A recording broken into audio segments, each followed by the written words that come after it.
Good evening, everybody. Welcome to the planning meeting. I am Councillor Margaret Glancy, Chair of Planning, and I would just like to introduce our members here present this evening. On my left, I have Councillor Douglas, who is substituting for Councillor Illingworth. We have Councillor Steadman and Councillor Wood. On my right, we have Councillor Posnett, who's Vice Chair of Planning, Councillor Binloss, Councillor Brown, Councillor Pritchett, Councillor Chandler and Councillor Holmes on the end. Thank you. We also have a team of officers here present this evening. Our Assistant Director of Planning and Delivery, Mr. Jim Worley, to my left-hand side, Development Manager, Louise Parker, and to my right is Tom Pickwell, the Planning Solicitor, and down the bottom there we have Senior Democratic. No, we don't have him. He's not there. I'm sorry, we have Catherine Richards and Sarah Evans from our Democratic Services Department. Thank you. Some general housekeeping before we start. To my left, please, in the case of emergency exits are on my left, and in case of fire, please assemble outside, away from the building, where officers will assist you. Would you like me to point them out? They're on the left-hand side. Do my hostess bit. Members speaking, please raise your hand if you wish to speak and use a microphone in front of you, remembering to turn it off once you have finished. Members voting will be by raising hands. This meeting is being recorded, and remember it is being live streamed. I'd be grateful if you could put your phone onto silent.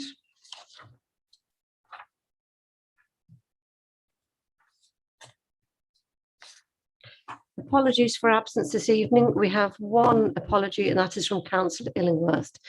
Do you have any others? Put this on. No. Okay, thank you. I'd just like to confirm the minutes of the 15th of September. I assume you've all had your copies and you've read them. I note there was one or two typos within the minutes. Councillor Chandler. Thank you, Madam Chairman. Page 3. There's a typo. It says application and it should be applicant, I feel. 1, 2, 3, 4, 5 lines down. And then a little bit lower, Max Hobel, a neighbour, and it says the cost of industrial land was £250,000 per acre, and this was £20 an acre. I think that is somewhat, it hasn't been put down properly, because agricultural land is not £20 an acre, I can assure you. No, I don't think it is. Can you recall what the actual figure was? No, I can't either. I don't know whether Sarah's got anything she can go back to. Oh, I think there's just a K missing, I've been assured. It's just £20,000 per acre.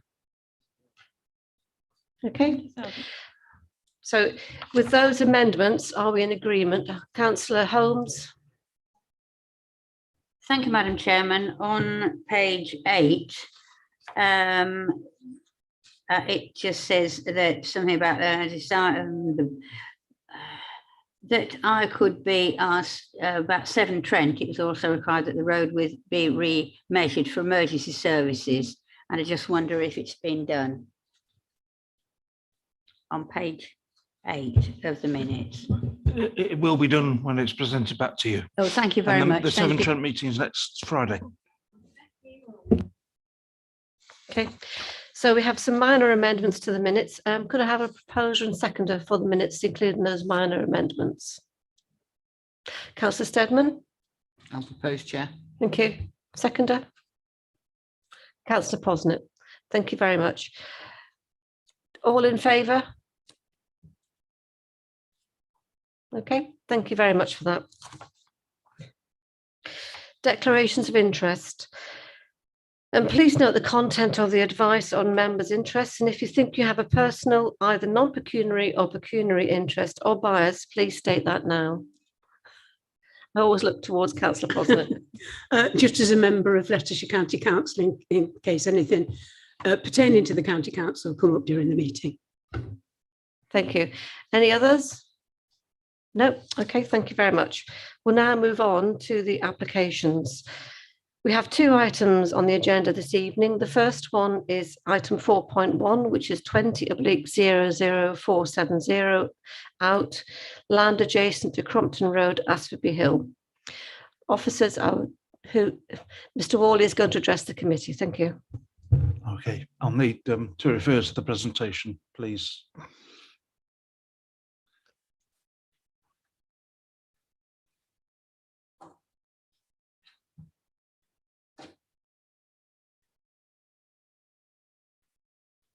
Thank you, which will actually do most of the talking for me, so to speak. So members will remember you deferred this at the August meeting and sent us away, A, to talk with the parish, the ward members, and B, to get more detail about how this site might work in practice. I've said might there because it's still an outline application. So the details you'll see in a moment are all illustrative. So we had those meetings in September. I see Councillor de Burgh and Councillor Carter are both here. We did them separately.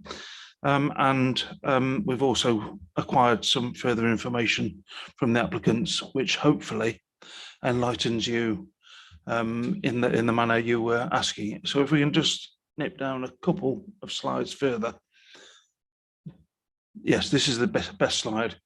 So this is a depiction of the site, as I say, in illustrative terms, showing how it might look, addressing those questions that came up in the debate about access points and about the buffer around the edge of the site.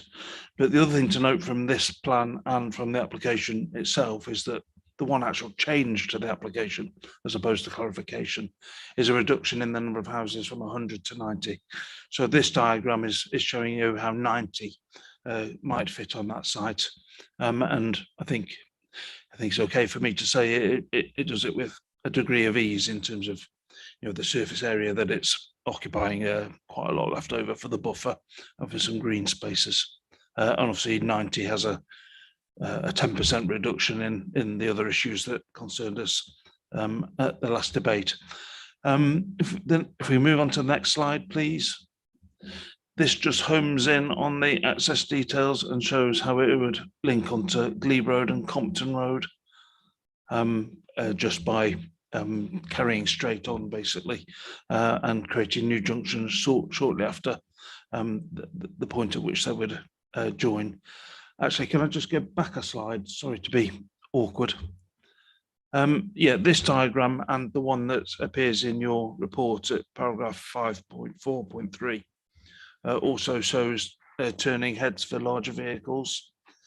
So it shows how the space for those would be improved if this development went ahead, as opposed to the sort of quite narrow dead end that's present at the moment. And you should have all received a further version of this from me yesterday, I think, which did the same exercise, but it illustrated a larger type fire engine. This is based on a smaller type HGV. Again, just to, I suppose, give us reassurance that vehicles of that scale could be accommodated. So that's the update, a bit more meat on the bones, I think it's fair to say, and that change from 100 to 90, that's like an official amendment to the application, responding to some of the points that were raised when we debated it in August. The recommendation remains the same, a host of conditions there that would cement some of this stuff that you see into the approval if it was to be granted. Thank you. Any questions of Mr. Worley before we start? Councillor Holmes. Yeah, the Crompton Road. There's a turning head, isn't there, on Crompton at the bottom? But do I take it that these vehicles then come up Crompton Road when it's built? Or maybe perhaps you could put it back again. Yeah, sure. The answer is yes and no, because the site's divided into its two parts, and some rely on Compton and the other on Glebe. And it can never all be just one or the other because they're physically separated by the layout that was shown. It's at 5.4.3 of your report as well, and by the lie of the land.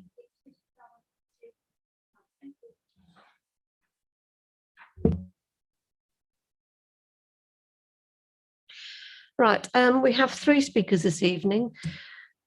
Oh, sorry, Councillor Chandler, didn't see you there. Chairman, the new roads into the estate, are they going to be any wider than Crompton Road and Glebe Road? Because they're terribly Yeah. 1960s, 1970s, aren't they? Yeah, they are indeed. If you really scrutinise those plans that we just showed, you will actually see it broadening from the existing roads to the new proposed ones, which would be, as you say, modern standards. You can actually see the kink if you get close to those plans. Okay, no more questions. Right, let's move on. We have 3 speakers this evening. The first one is Mr. David Unwin, who's an objector. If you'd like to come to the table.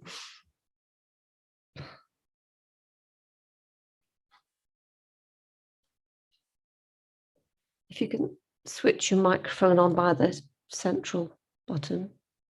Okay, you have 3 minutes and you'll be giving a 30-second warning. Okay, thank you. Thank you very much. Start when you're ready.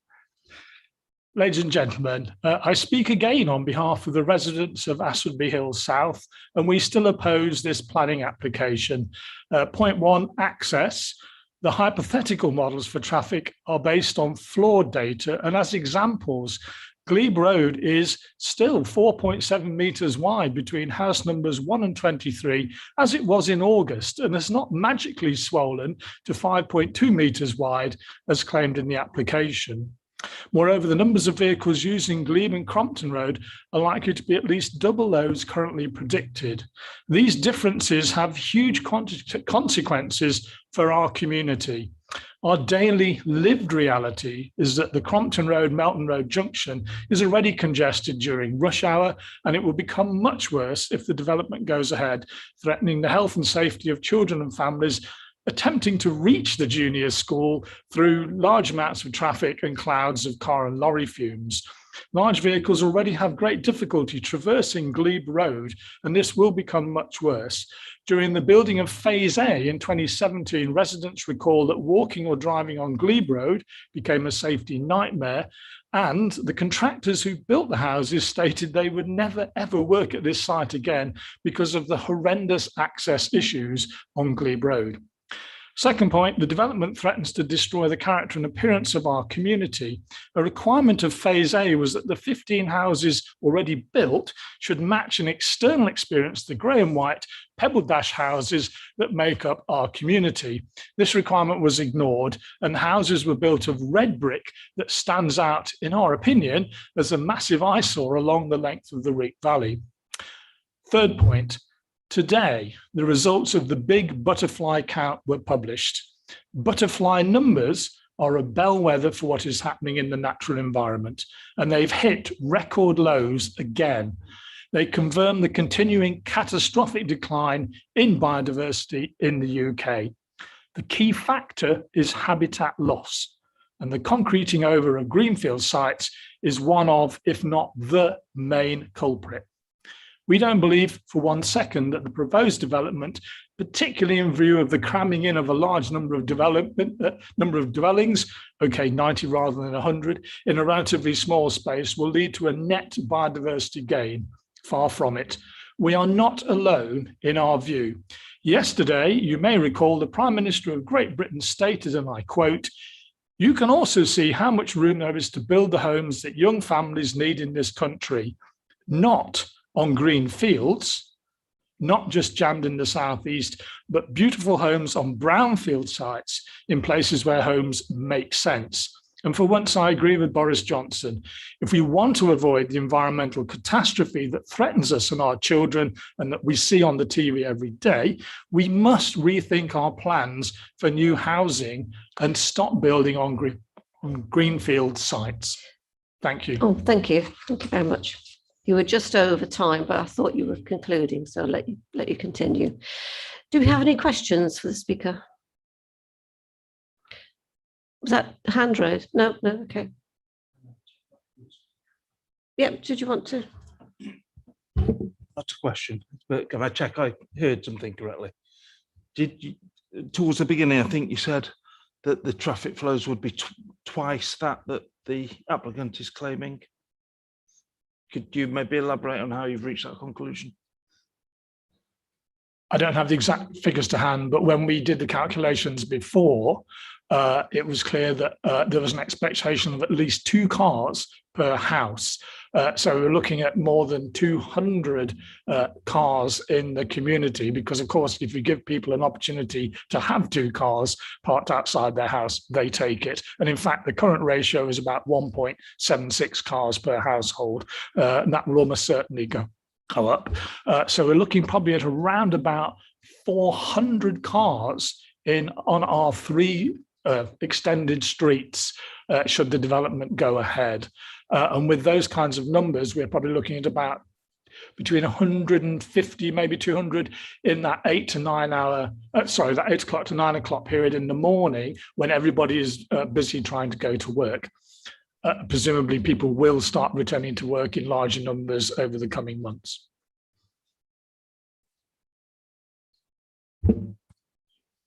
Okay, thank you. Councillor Holmes. You said, I've not seen this, I can't see it. Oh yes, I can. Glebe Road approximately 5.2, and you say it's what? It is 4. Excuse me, it is 4.7 meters wide between house numbers 1 and 23. I took out my tape measure and measured it, and I'm very happy to take it out again and measure it in the company of anyone who wants to see that for certain. It sounds like a small difference, but in fact, it has a huge impact on traffic flows because it means two-way flow is impossible. If you meet somebody coming the other way, you've got to pull over basically, and that's a car. If you meet a lorry coming the other way, then there are huge problems. The bin men, every time they come down our street, it's chaos, basically. Any other questions? No. Thank you very much. Thank you.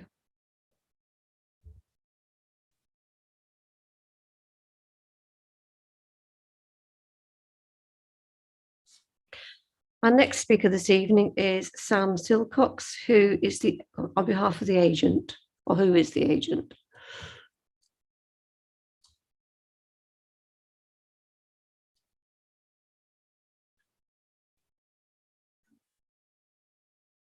Okay, you have 3 minutes and you'll be given a 30-second warning. Okay, let's just start when you're ready.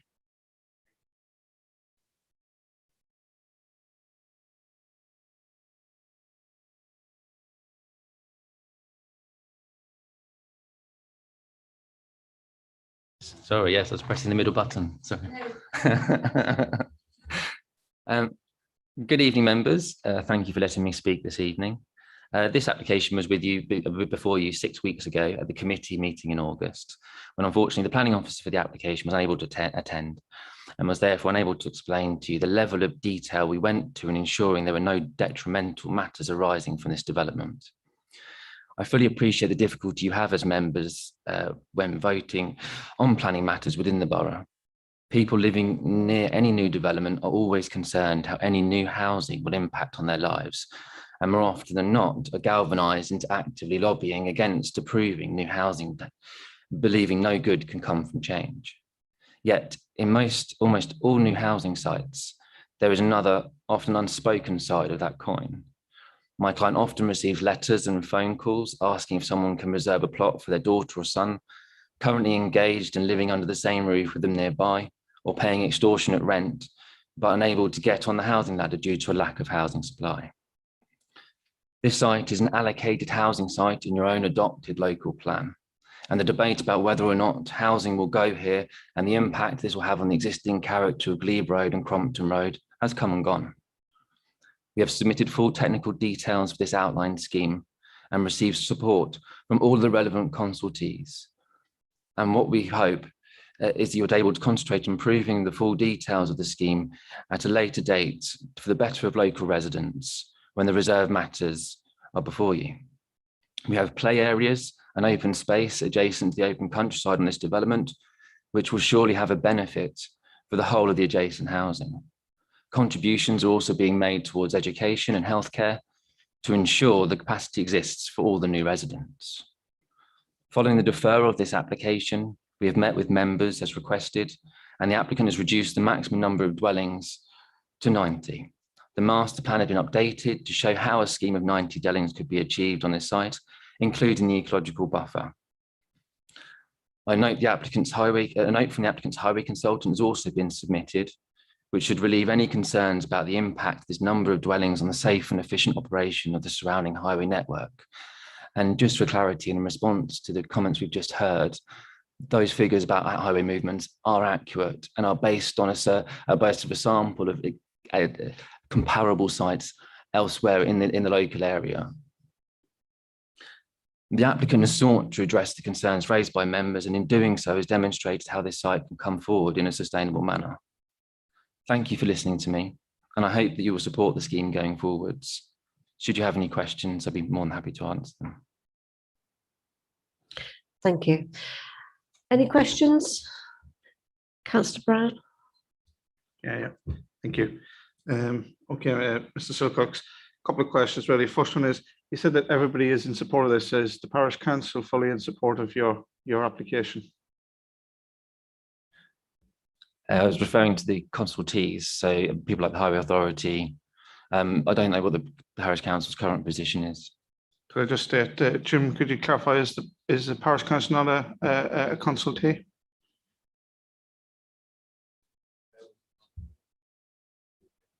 Answer. Next question is, you say that you feel it's going to have little or no impact. Have you, with all the heritage assets that sit in the neighbouring village of Kirby Bellis, how have you assessed that it's not going to have any impact upon those heritage items?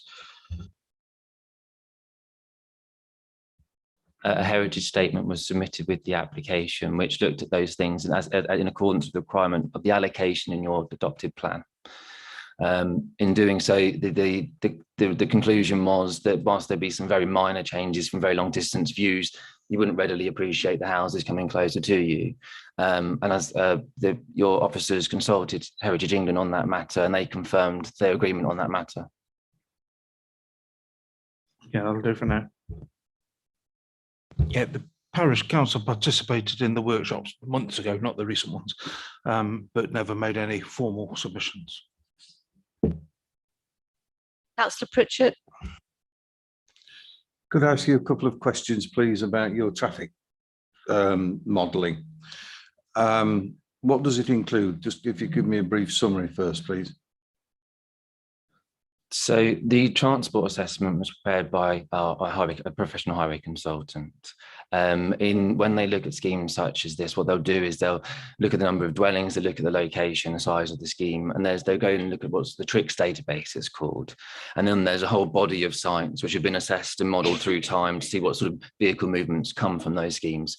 And then what you do is you take sort of comparable schemes of similar sort of size and location, and then you use that, then that gives you the information about how many vehicle movements you'd realistically expect to see. So it's not the case that so the car ownership is different to vehicle movements. So if you have 100 houses, you may well have 200 cars if there's 2 cars per house, or we heard 1.76 being the car ownership rates. But the reality of the situation is that only the vehicle movements during those peak hours or during the parts of the day don't reflect the vehicle numbers. And but that information is taken from other schemes nearby. Some of what you call the database reference will be historic. Nowadays, we have a considerable number of visits to houses from tradesmen and delivery vehicles. So that is some of the significant traffic during a day, is the visiting traffic. And the second point is there a shop that people can walk to nearby, or will they have to use a car to go to a corner shop? So yeah, some of those schemes will be anywhere, I guess, from sort of 3 to 5, 6 years old, I would imagine. And at the time, but at that time, internet deliveries were perfectly commonplace. I suppose fundamentally underpinning all of this is it's an allocated site, and the highway impacts have already been accepted by the council. We're not proposing something new here that hasn't been assessed or accepted by yourselves. So I think fundamentally, you know, to refuse an application on highway grounds would be wholly inappropriate. Based on, in terms of access to services and facilities, again, this has been deemed to be a sustainable location for the purposes of the local plan. There isn't a shop in Asforby Hill, so residents would either need to go to Melton or to Asforby in order to get to a local shop. Thank you. Any other questions? Nope. Oh, Councillor Binlos. Thank you, Chair. Just one really, I suppose, but obviously 90 houses. Fundamentally, that's going to have young families moving in there, perhaps. Young families have a habit of obviously becoming young adults with mother and father, and that then brings forth more vehicles in the future. And I've seen this quite a number of times where houses that are built to have two cars suddenly become a lot more than two cars a few years down the line, which would increase the amount of vehicular traffic. And I just wondered if that is something that you'd taken into consideration, because you do have to use a car or walk quite a long way to get anywhere at all, to get to the shops and things, for example. And my concern is that it's not just about now, but it's about the growing traffic that will come as the years come by. You're absolutely right. And I think that particular point, the way in which families grow and evolve within their households and the age of children and things do evolve through time. And that's certainly not unique to this particular site. So in all of the sample sites that would have been looked at as part of the TRIX database, they too would have had growing families and children who've grown older through time. And they too, and so when that data, when you look at the sample size, you look at the expected number of vehicle trips, those developments already include people who have children who are old enough to drive. And so it's an evolving feast. These things do change through time, but all of that will be picked up in those sample data which we've drawn upon.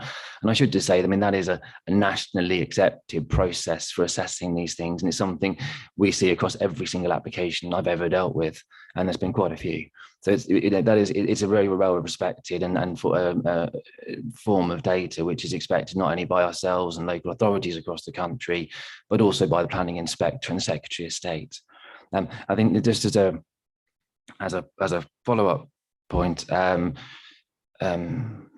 was just thinking, what was the second part that you mentioned about housing numbers, didn't you? And I think I think you've answered pretty much everything that I wanted. Thank you. Yeah. Any other questions? No. Okay, thank you very much. Thank you.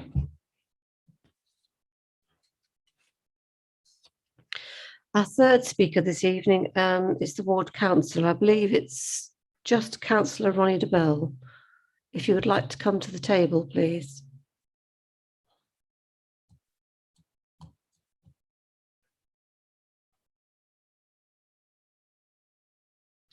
You have 3 minutes and you will have a 30-second warning. If you turn the microphone on with the... Okay. Thank you, Madam Chair. Members, my name is Ronnie de Burl. I'm Ward and Parish Councillor for Asforby. I'm here as representative of the Asforby Hill community. Councillors, I met with the developer as proposed by committee at the last meeting. Mr. Worley was present. Frankly, I was disappointed because they seem not to have listened or taken on board any of the very real concerns and fears raised by the community about access.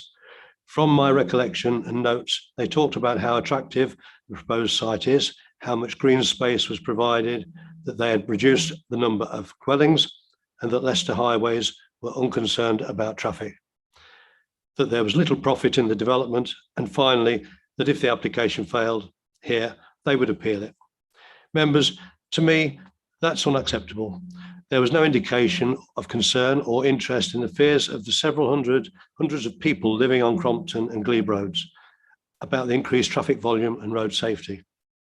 There was no indication of any appetite at all to engage with highways, to look for ways to ameliorate those wider concerns and fears that this development, yes, that this development alone will create for those people.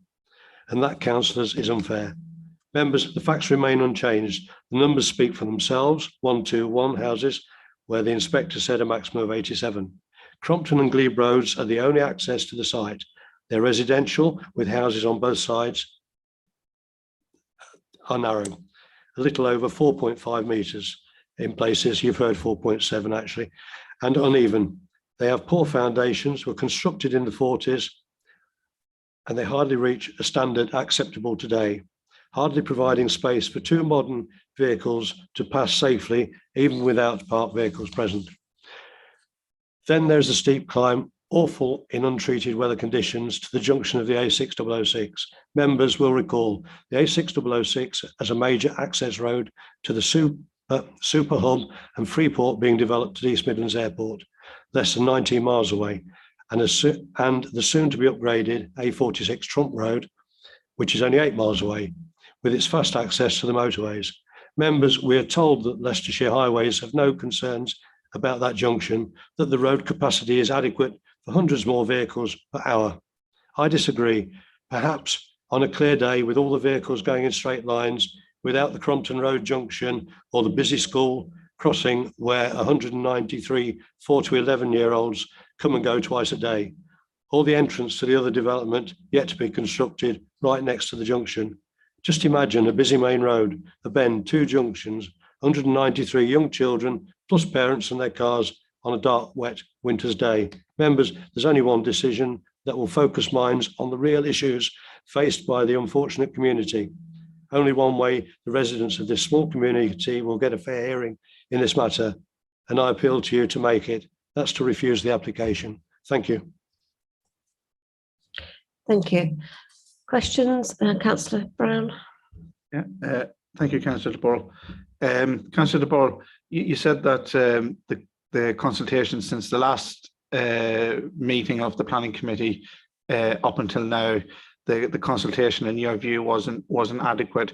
Could you just give us an overview of how the applicant engaged with you as the ward councillor and the points that you put across that you really feel has been ignored?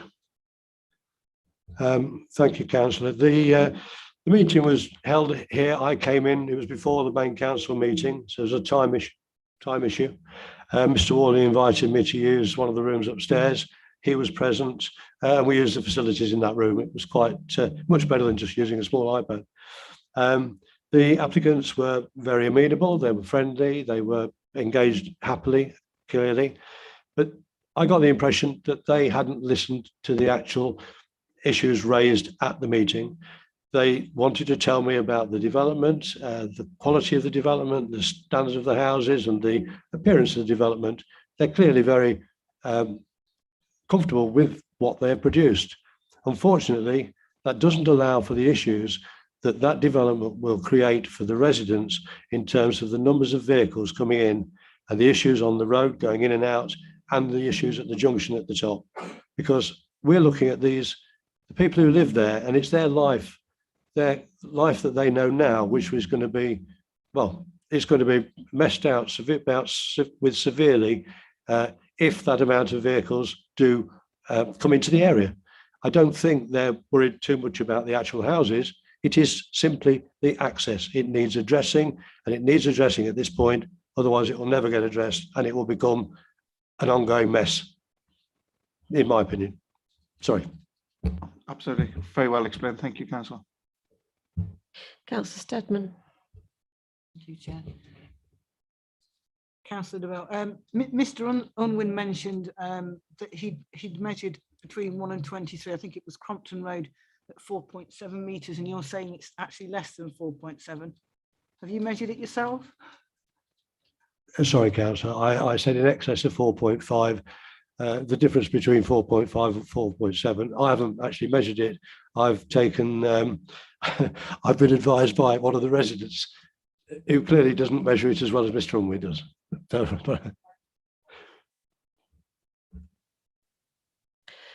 Councillor Holmes. Thank you, Madam Chairman. Yes, I know that Councillor Carty, or joint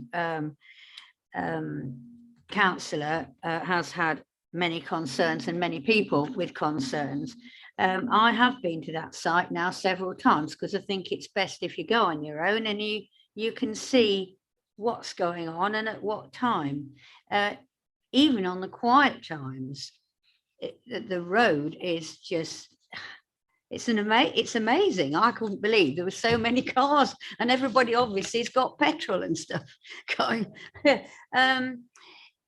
You say that is the wrong, that you know, it would be better at another place. You don't mind too much the houses, but if there's another place for those houses to get to those houses that are going to be built, is there any way that the entrance could be different? I mean, I don't know it well enough.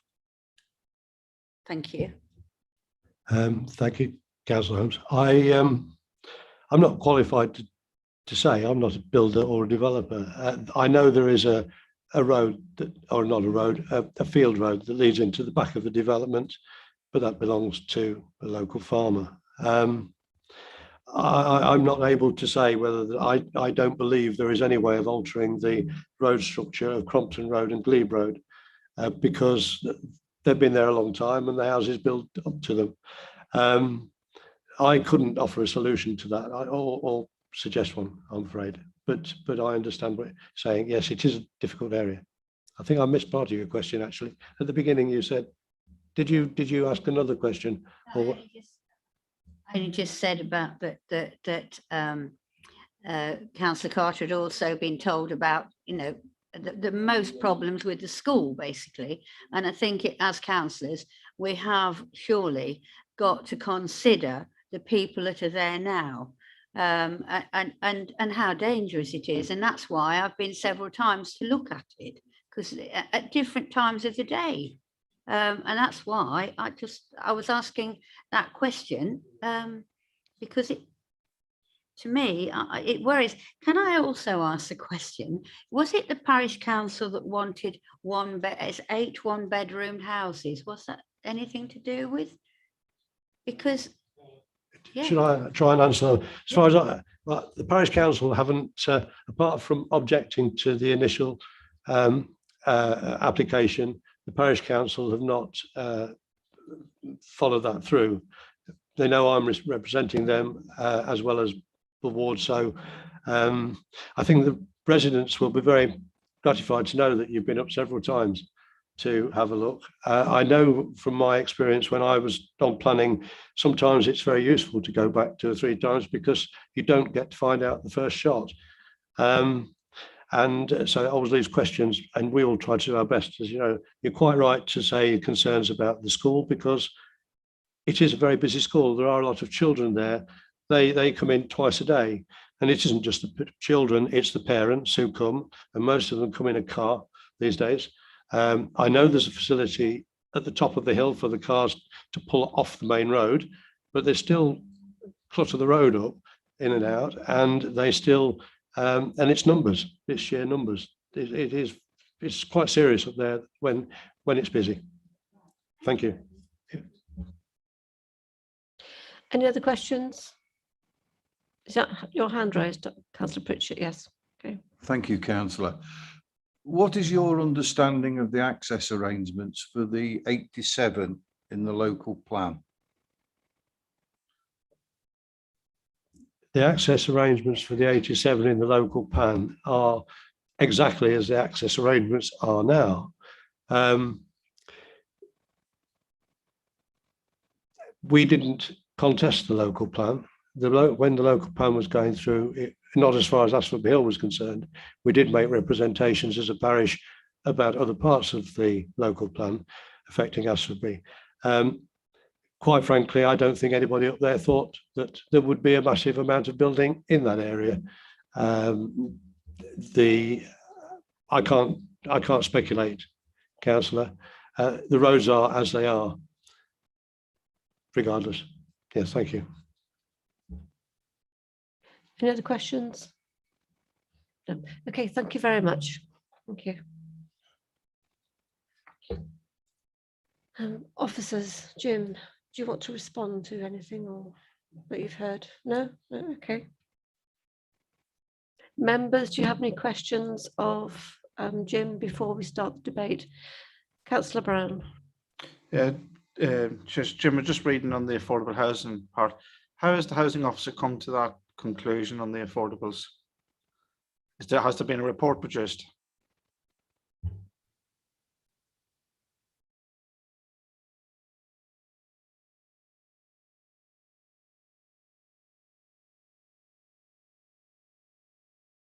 So the housing policy officer, in all cases, obviously has the starting point, excuse me, starting point of the policy requirement, which is handed down to us from the local plan.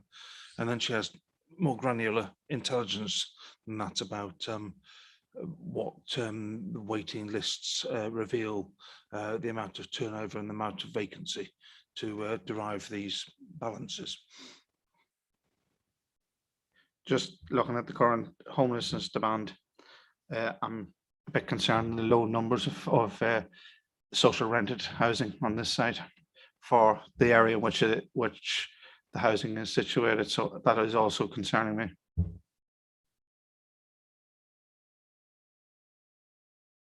Any other questions? I have one. Are there any bungalows within the mix?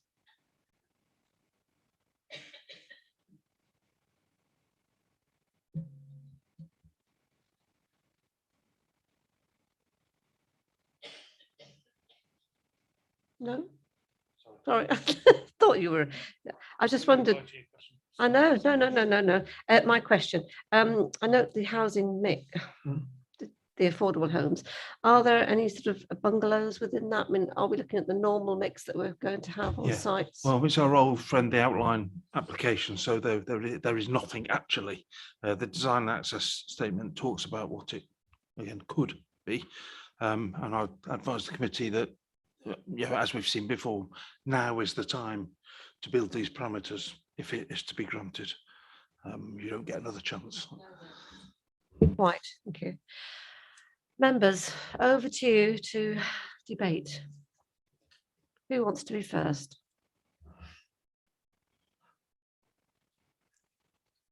I'm looking at Councillor Brown, but I don't. He's making some movement. I'll have to start it off.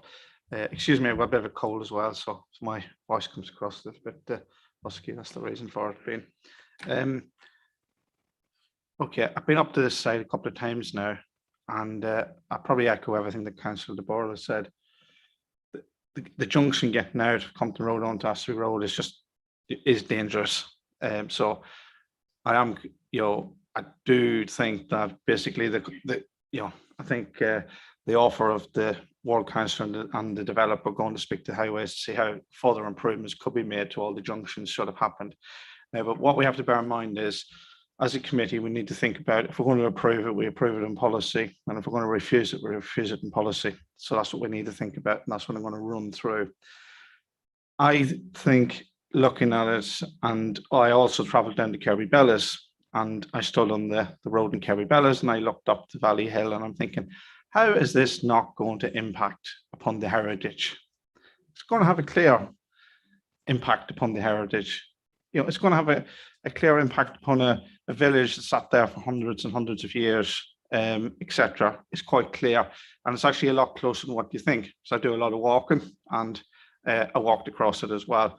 I'm just thinking, we can't undo the fact that it has been in the local plan, but I think there should have been a lot more due care and consideration given at the time as to whether it was appropriate to actually add into it at the time. But we can't undo that. So the MPPF 200 heritage and layout, I think there's a case there to refuse it on. EN4 areas of separation, EN6 settlement and character, EN13 heritage assets, and probably C1A. But what I'm going to do is I'm going to listen to the rest of the debate, and also I'd like some guidance that if it was the other way around, if we passed it, are we able to condition the affordable housing in any way? And are we able to condition anything more around the highways if we did pass it? So I'd like those clarifications, but just to get the debate going, that's the items that I think I would just like to throw from myself, put out there onto the floor. Thank you. Anybody else? Councillor Chandler.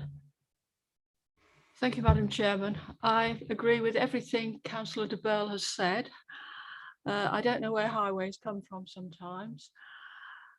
We surely shouldn't be degrading the conditions where people have been living for a long time.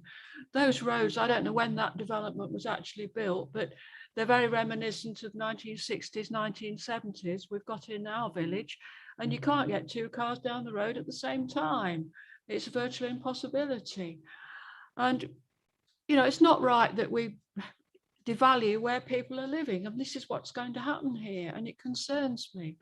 And I've read this highways report 2 or 3 times. I've only been once this time to look at the site, but I've been several times over the years, and it just appalls me that the highways haven't raised any objection to it and seem to be quite happy that we can all have as many vehicles as we like, and lorries will be able to get down there without moving cars, etc., etc. That's just not on. They won't be able to get down there without moving cars. People will have to move cars. It's a simple fact. I was down a road in Bottisford last Friday afternoon when a Dewson's lorry came down. Everybody had to go outside and move the cars so the lorry could back down. I mean, it's as simple as that. No, I'm very concerned with the report. I'm like Councillor Brown. I'm sort of waiting to see what other people say, but to me, it's a very bad, damning report from the Highways Committee, the Highways Department. Thank you. Councillor Steadman. Yeah, seems to be the second month running where we're seeing allocated sites on areas of separation. So I went to policy C1A and I noticed that the inspector of the local plan there, ASFH1, was put in for 49 houses and then knocked down to 40 houses. So I'm struggling with, with what Councillor Brown's said and the others actually, that sticking another 34 odd houses on this site is going to do justice to the heritage assets, and we're talking scheduled monuments here, so that they are the highest grade heritage assets that we have in the borough, and this site's very much elevated from them, as Councillor Brown said. So I've great concern around that. I've great concern around it being the edge of village location, and also about the width of Crompton Road to be sticking more vehicles on it. Another concern, of course, is, hopefully in 2 or 3 years' time, we will start building this bypass out. As I'm sure most of you know, there is a shortcut past down the old mine road, straight onto the roundabout near Crompton Road. In itself, it will form part of that bypass, I'm pretty sure of it. What happens then if we increase the numbers here, the number of traffic coming out of this junction, with no regard for traffic calming or safe crossings for children, etc. I think we've got to be pretty mindful of what the next 4 or 5 years could bring for this town and this site as well.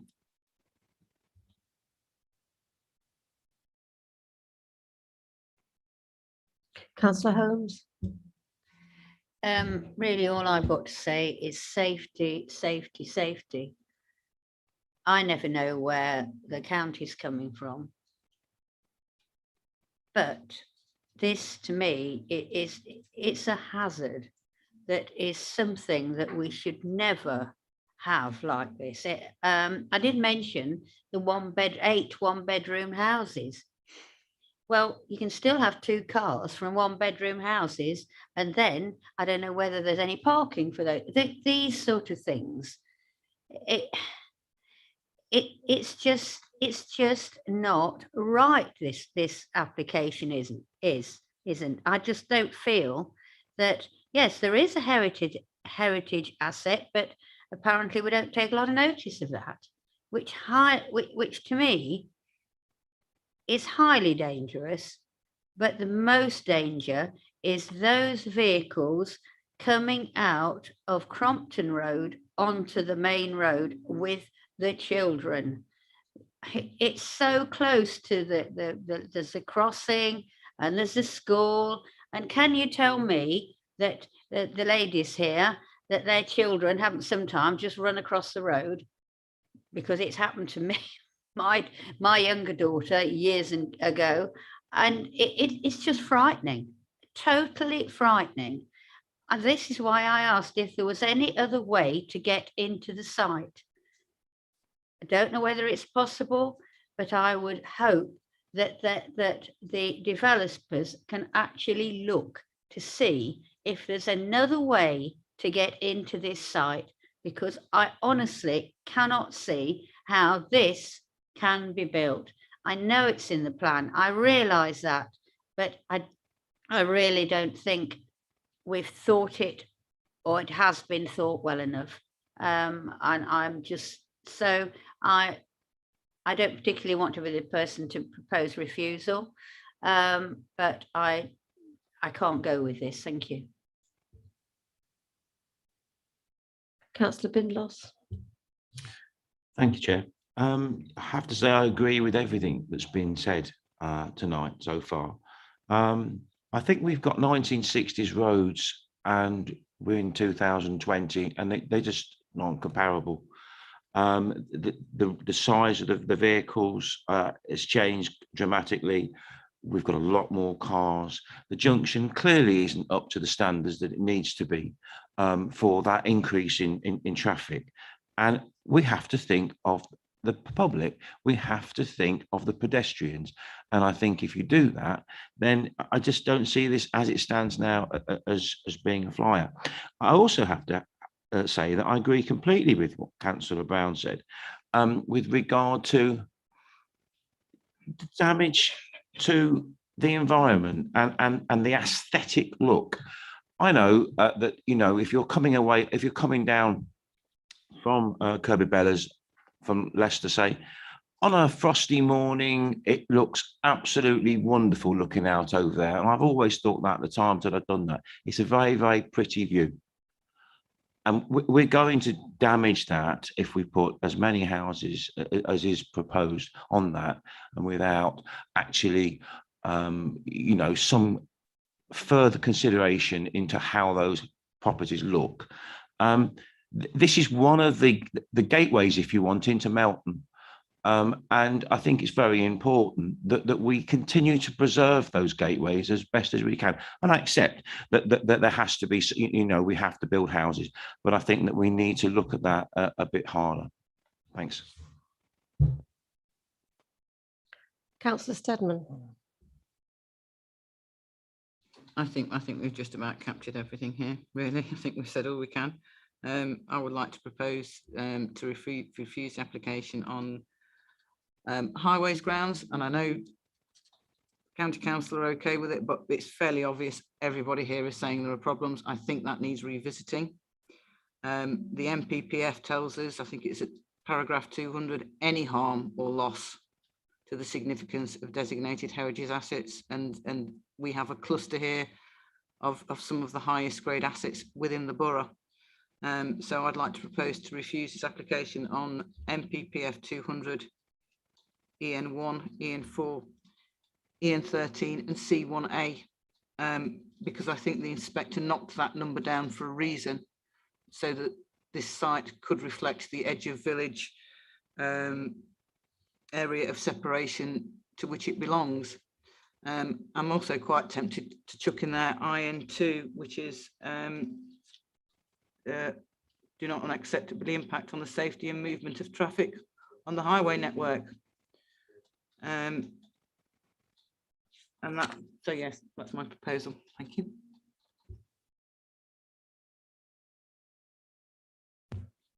This be easier. If could I get the presentation back up, if that's easy enough, and just pause on that plan that has red and blue lines. You don't need all the detail for things I want to point out. I'll just present a few facts to the committee. I'll admit they're not going to make your job any easier, but they are what they are, as people say. So yeah, thank you. That's the one. So I'll just double check. So the application site, including the blue square, is identical to the house to the allocation in the local plan. And to me, I think Councillor Brown was in a similar place, judging by his comments. You know, there's certain inevitabilities, and the die is cast on some issues simply because of the shape and size of the site. And you know, in allocating that site in that form, I think we're almost, well, we are, because there's no alternative, requiring that there's a use of Compton Road and Glebe Road for the traffic. So to unpick, I think, as Brown used the word unpick as well, didn't you? To unpick that history. I'm going to use a powerful word now, and hope you'll appreciate that I'm using it because of the serious nature. I think it's very unreasonable to then try and say the local plan shouldn't prevail. You know the significance of unreasonable decisions.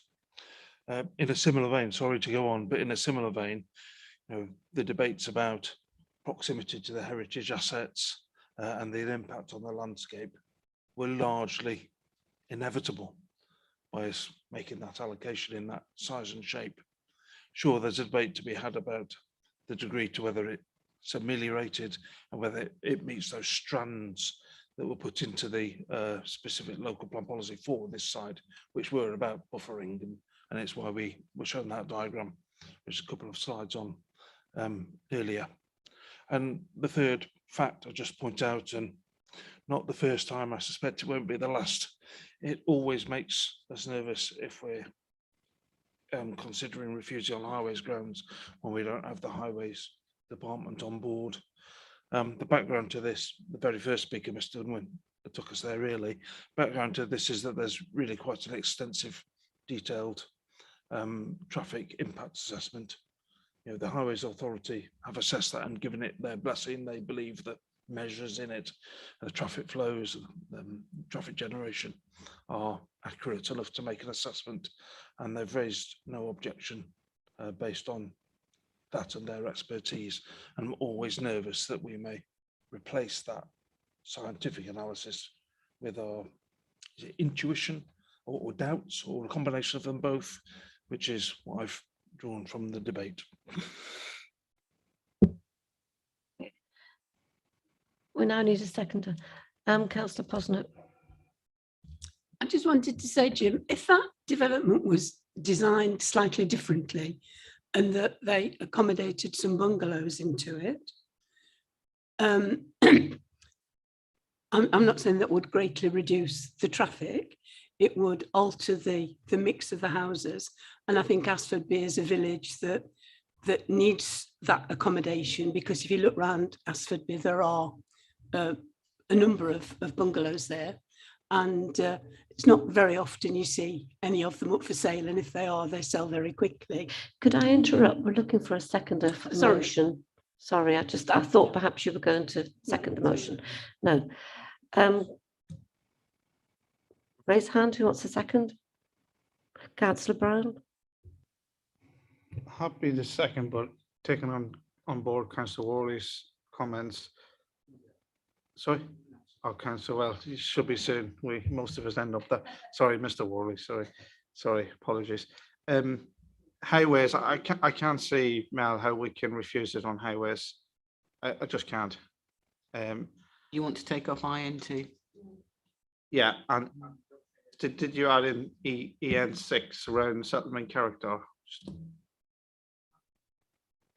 That was EN4. Sorry? Had EN1, EN4, EN13, C1A and IN2, but you didn't have EN6. Yeah, so I think EN6 as well, EN6. If you would consider that. Yes, of course you can.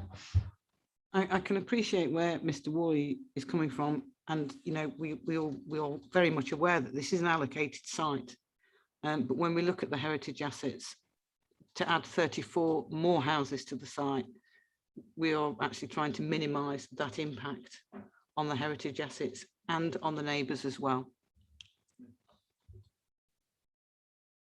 Councillor Clancy, could I just clarify? Are you accepting what I'm saying, or are you not? Yes, EN6 as well, please. So happy to second if that's the case. Okay, Andrew, move IN2. Because that was your request, wasn't it? Remove IN2 and add EN6. Okay. Okay. So we have a motion to refuse. Councillor Holmes, I can see you waving. I don't agree about highways. I have been there several times. I do remember talking to Councillor Douglas, who has actually taught at that school and said how desperately dangerous it is. It's all very well as saying, no, we can't say anything about highways, because we can and we should, because if the county don't think there's a problem and only look at things on maps and on screens, then if there is a child killed, or there could be many, then we as a planning committee should be saying, keeping in the highways problem. I'm sorry, but I don't agree. It is incredibly dangerous, and it isn't going to get any better. I understand what you say, Mr. Worley, but I do not agree with you. And I just hope that the proposer and seconder will keep that in about highways. Perhaps Councillor Douglas would just like to actually reiterate what I've said. Thank you. I think Mr. Worley would like to say something first, if you don't mind. Yeah, 2 points if I may. I wasn't for a moment suggesting that you shouldn't be worried about highways. Mine was more of a technical point that we're always going to be on a more difficult wicket without highways department behind us and without any evidence of our own to counterbalance what the applicant has put in and indeed has been endorsed. So it's more of a technical point about appeals rather than a moral judgment. And briefly, if I can just come back to the heritage question, which is, to my mind, the heritage threat from this scheme. Sorry, I've got it on my screen here. Is proximity to those assets rather than number of houses. I think, frankly, whether it's it's going to be filled with houses basically, and whether that's 50 or 100 won't particularly impact on the heritage asset, which is the opposite side of the borough, so long as the buffer does its job, as the buffer would segregate whatever number are accommodated within it. Councillor Douglas. Yes, thank you, Chair. Yeah, when I read this application, because it's an allocated site, I just thought it would be very difficult to refuse it. Actually, I'm substituted for Councillor Inworth this evening, and I haven't been on the committee just recently. I just think that when people leave the housing estates, knowing there's a school there, will naturally go at a steady pace.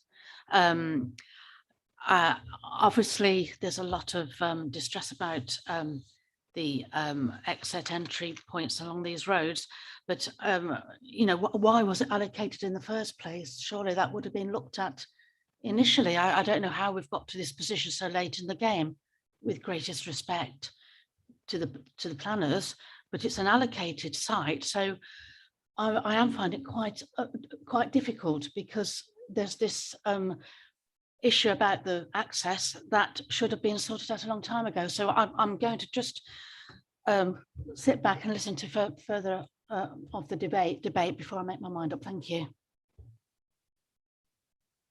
Councillor Pritchett. Chair, I made a number of visits to this site. On the first visit that I made, I couldn't believe, I thought I'd gone to the wrong place. I had to get the local plan and these papers out because I couldn't believe it. And I went back on a number of times, and the last time I went back over the last few days was on a Sunday morning, when all the residents with the cars parked on the verges, and I could hardly get one car down and turn around at the end of Compton Road, in Glebe Road. Now, each site, it is an allocated site, it is a guide, and quite often the allocated estimated figures in the site, there are higher numbers accepted. But in this circumstances, I find it very, very difficult to look upon anything above the original amount of houses because of the impact on the people living there, and then the Glebe Road comes out, Compton Road, and then you've got the main road at all times. So I am actually struggling with this one on highways grounds. So thank you.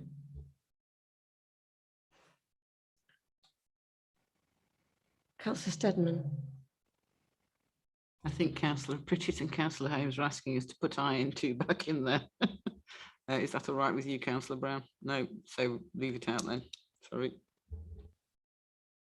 Just to come in, I think we have to be thinking about the advice that the officers are giving us, and we do have quite a robust highways report, and we all know that basically that will be used, and quite rightly so, anybody would use it. But I think we have to, as I said, use justifiable grounds. I completely hear what Councillor Holmes is saying and what Councillor Pritchett said, but we need to give ourselves a chance if we do make this decision tonight, rather than giving them something to go at. Okay. Thank you. I just want to say something first, Councillor Holmes, if you don't mind. The local plan is supported by a very sound evidence base. And one of the most interesting documents is the Melton Borough Area of Separation, Settlement Fringe Sensitivity and Local Green Space Study. And I looked at that. I've got sort of loads and loads of books at home, and this one in particular is page 108, and it deals with the sensitivity of Asfordby Hill. And the quote there, which I picked out, I think is quite interesting. Due to the relative visual prominence and elevation of the settlement edge, development to the southern edge of the settlement should be of an appropriate scale and form, and sensitively designed in order to maintain the perception of openness and the valley landscape. Now, to me, that says it all. And I don't think well, personally, I don't think with 121 homes total on that site, the 90 plus what we've already got, is it 31? I don't think you can achieve that. And that is why I believe that we decided that in the local plan on those sites, there's going to be a total of 87, which meant that we could achieve our objectives as stated, I have just stated now. So to be honest with you, I don't like doing it, but I do fully support refusal based on the numbers and the impact those numbers are going to have on what we want to achieve. So I do agree with EN1, EN4, EN6, EN13 and C1A. The highways element, I think that's going to be severely impacted by the sheer numbers using the road for the access and exiting. So, well, as I say, while I don't really like to refuse applications on numbers, we have to look at the impact those numbers are going to have. And we've put a lot of work into our local plan. I think this really goes against it. It certainly goes against those policies in my mind. So Councillor Holmes, did you want to come in?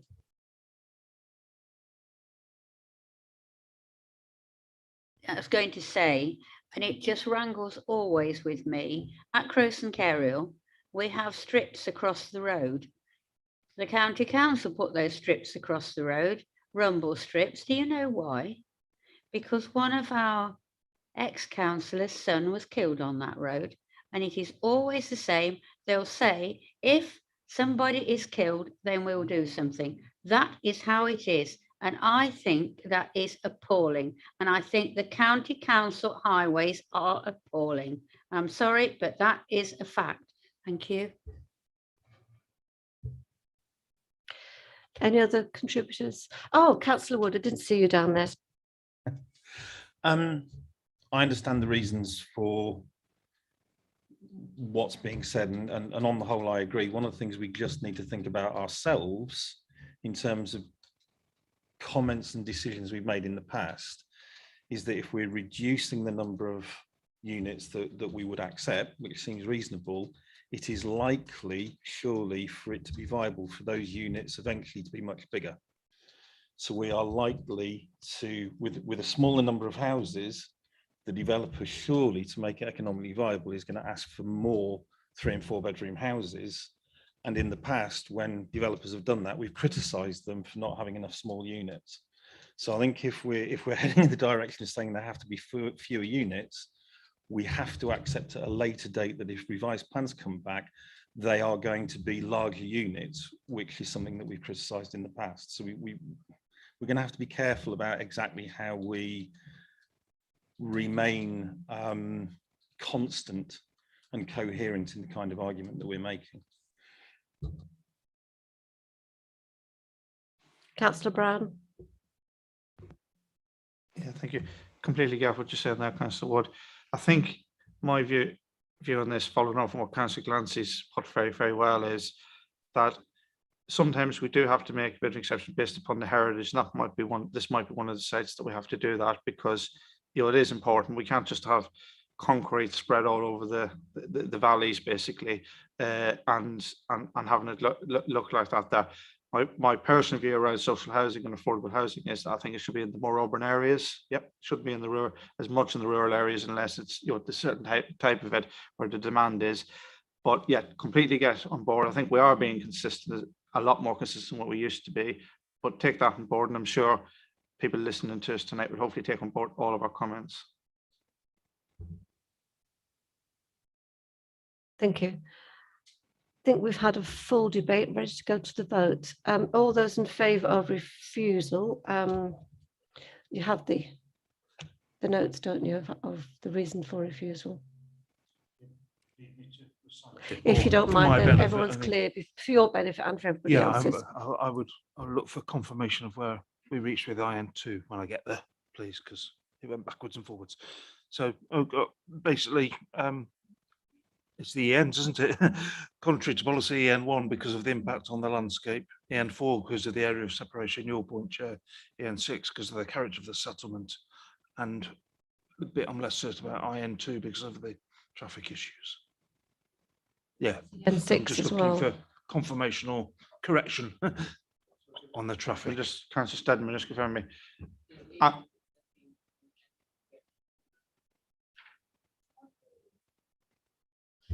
Sorry, I think we also agreed NPPF 200 and EN 13. Yeah, but not an IN2. Did you get EN6 as well? Because that was one that they took out and put. Oh.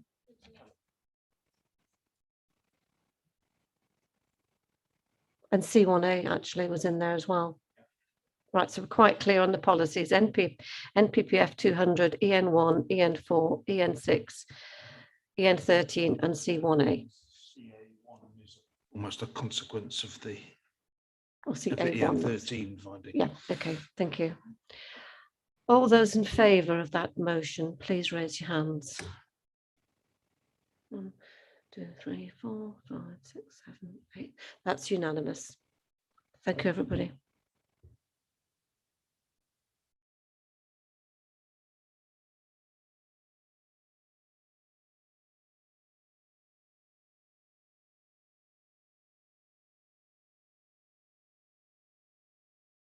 Are we all leaving now? Are you going to come back in a moment? We'll have a very brief recess.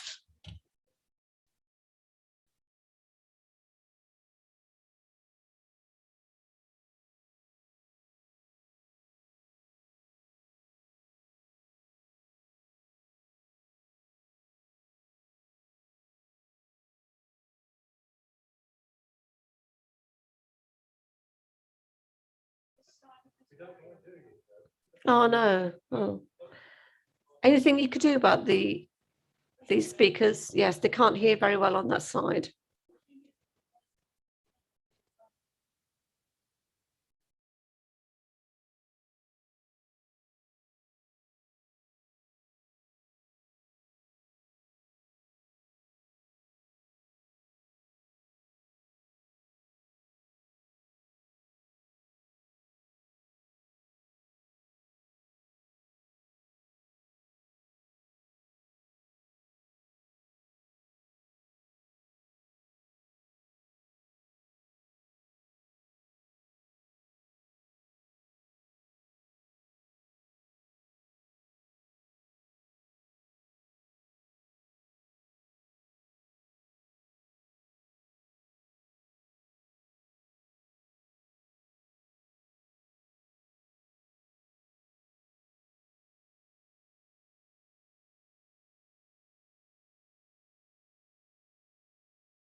If we could take our seats now, we'll continue with the meeting. Thank you. The next item on the agenda is 4.2, which is 20/01265 new sustainable dwelling and private nature reserve in the former army camp on Main Road, Red Mile. Who's doing this one? Louise. Thank you, Chair. There is a couple of updates from myself. Since the publishing of the committee report, information has been presented by the applicant following a meeting with the Parish Council, confirming that the permissive footpath can be provided. The applicant has also been in dialogue with Leicestershire County Council, who has confirmed that the route would not be a public right-of-way and would not be adopted by themselves, but they do, however, see the benefit of the permissive path. Further comment has been received by the Parish Council, which states, at our recent Parish Council meeting, councillors agreed that if the proposed footpath was not adopted by Leicestershire Highways, then the Parish Council would be prepared to adopt it if it were offered to them. They also state that the footpath should remain as a footpath and not a permissive footpath. We received comments from Councillor Evans, who sent his apologies to the Planning Committee for non-attendance this evening. He wanted to send his thanks for the organisation of the consultation meeting between the applicant, agent, members and the Parish Council, and considers that they are an essential part of large or complex applications. I would also like to point out that the proposal as presented was applied for under the criteria of paragraph 79 of the MPPF. Since the revision to the MPPF in July 2021, the paragraph is now numbered paragraph 80, and the wording has been updated, which has subsequently been considered as part of this application. Just a reminder to members that paragraph 80, as it is now known, is an extremely high bar test setting out the circumstances which can enable the erection of new isolated dwellings in the open countryside. The details and requirements of policy 80 are referred to in the report. However, I'll pick these up later on. Can we move on to the presentation, please, Catherine?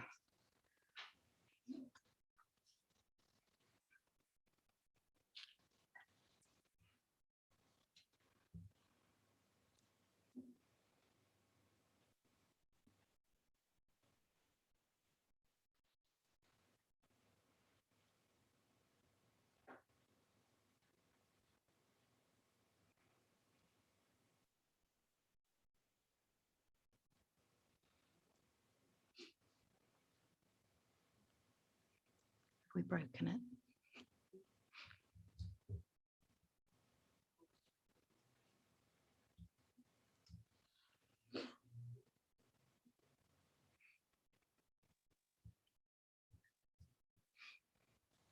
Okay, well, there's nothing on the presentation that hasn't been presented to members either within the site visit information that was provided or indeed as part of the application itself.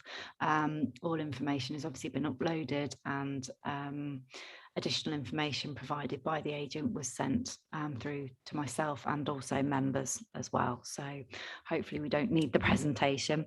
Part of the presentation was obviously looking at the location of the site, there we go. Thank you. So yeah, if we start looking at the location of the site, you can see from the plan that it is within the open countryside detached from the settlement of the village.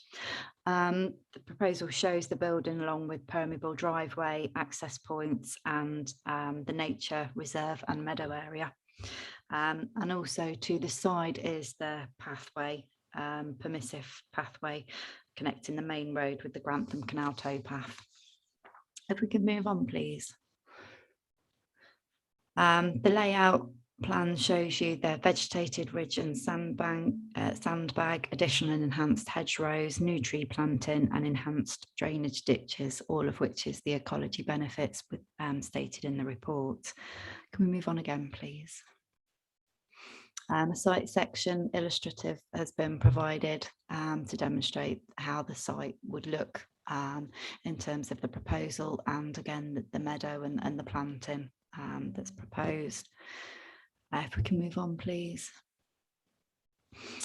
So this is an illustrative view from outside of the site if you were walking towards the canal towpath, so showing the context of what would be the dwelling and the nature reserve. If we can move on again, please. We do have the elevation plans to follow, but this is kind of one of the key artist impressions that really gives you the idea of how the dwelling would look visually. There's a lot of characteristics in terms of energy efficiency, etc. within the report, but this really shows you the nature of the materials to be used, the courtyard arrangement, and how it would look, shall we say, in everyday life if it was built. Can we move on again, please? So again, just going through the elevations, use of materials, mixture of single and two-storey. And again, please. And again here, showing you the hemp fibre-based corrugated sheet and binding, and also the use of the glazing, mixture of materials and features, supporting balconies and shading devices. If we can move on to the next slide, please. Okay, so I put this up here for you because it's really the heart of this application. So we all go through the consideration of policy SS3 and sustainability. It's a reoccurring theme for us, but this policy, this MPPF paragraph is something completely different, and it's not something we see a lot of. So I just want to be really clear with the wording of the MPPF. So the criteria is to meet one or more of the following. So it doesn't have to meet them all, but it does have to meet one or more of them. And I'd like to particularly take members to part E, stating the design being of exceptional quality. And that again is split into two further parts. So outstanding, significantly enhancing its immediate setting. And it's quite important there that the word is and. So truly outstanding, reflecting the highest standards in architecture, and would help to raise standards of design more generally in the rural areas, and would significantly enhance its immediate setting and be sensitive to the defining characteristics of the local area. So that's the real key crux of what I wanted to kind of make sure is incorporated within your deliberations this evening. We've obviously looked at this in great detail, and again, you know, the energy efficiency, the passive house plus, very, very welcomed and very good. But the conclusion within the report is to meet this paragraph 80, the high bar test, it needs to significantly enhance things. And at the moment, it's not that exemplar standard that quite hits paragraph 80. So for the reasons within the report, the application is recommended for refusal.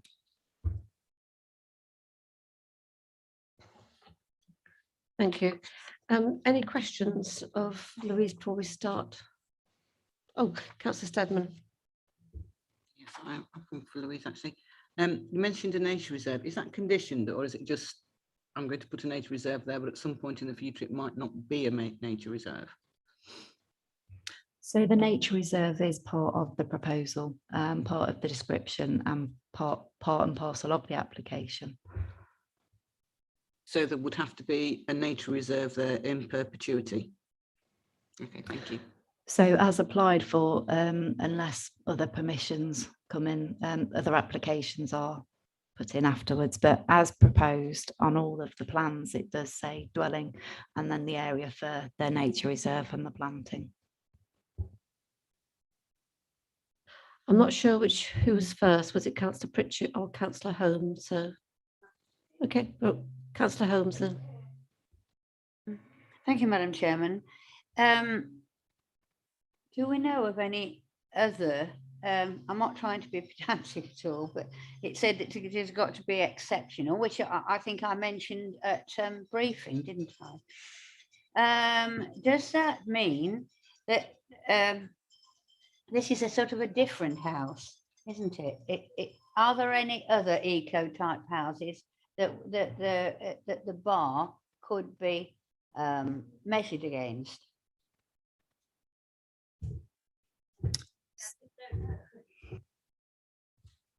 Yeah, so they are quite rare in their approval. In terms of eco houses and energy efficient houses, there are a number of schemes that have been approved or indeed applied for, but this is kind of one step above in the Passive House Plus. And I think there's 8 independent dwellings that have reached that Passive House Plus standard. So no, overall. So if you, within the report, it does say that the Passive House Plus is something quite, you know, good in itself, but the paragraph 80 unfortunately doesn't just condense itself to energy efficiency. It is also design, etc. Councillor Pritchett. The Chair, why is the term a nature reserve rather than landscape plan used? Given the general definitions that we have about nature reserves in protection or enhancing something, or in use in scientific study. So I couldn't find anything as to why it could claim to be a nature reserve, and in fact that the landscape is being changed, so it's not preserving something that's there now. Thank you. So the description has come from the applicant's submission, private nature reserve, and that's how they are presenting it to us for decision. But no credentials for it being a nature reserve, it's just their terminology.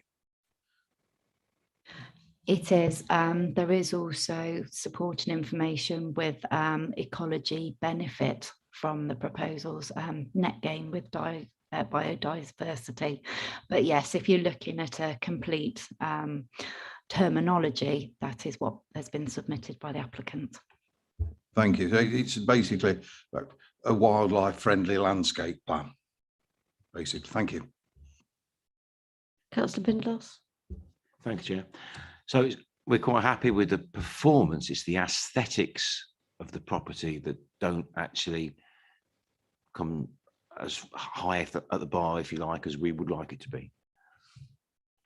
Yeah, so I think you've probably hit the nail quite on the head there. The energy efficiency, the Passive House Plus, all of which are very good, very good indeed. But again, paragraph 80, it is exceptional. It is a very high bar test to meet. So the design doesn't quite do it to make it exceptional, in our opinion. Okay. No more questions. Okay, let's move on. Oh, sorry, Phil, Councillor Wood. Yeah, just following up on that, I suppose it's a slightly more philosophical question. Are aesthetics objective?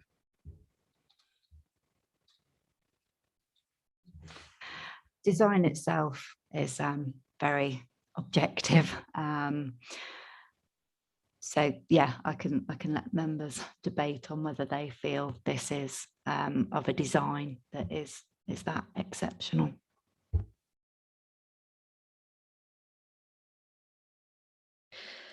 Okay, we'll move on now to the speakers, and we only have one speaker on this item this evening, and it's Richard Cooper, who's the agent.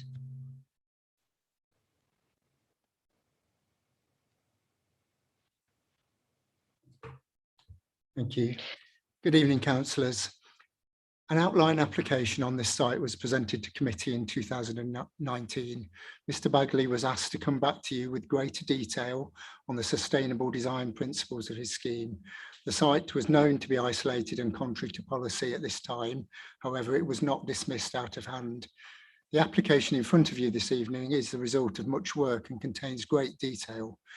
The officer's report has assessed all 4 elements of paragraph 80, which need to be complied with, and has stated that 3 of the 4 tests have been met. The design has been considered to be truly outstanding, reflecting the highest standards of architecture through our commitment to achieving Passive House Plus accreditation amongst many other factors. The design will raise the standards of design more generally as a much needed exemplar project within Melton Borough. Methods to achieve this can be conditioned.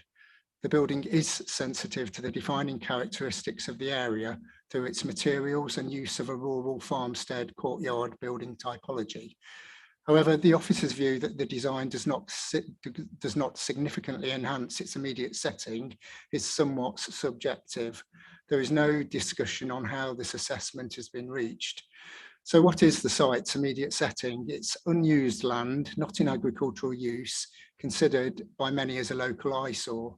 It's a site with a previous use dominated by transport, industrial and military history, a disused canal, former railway line and station, a decommissioned MOD fuel depot.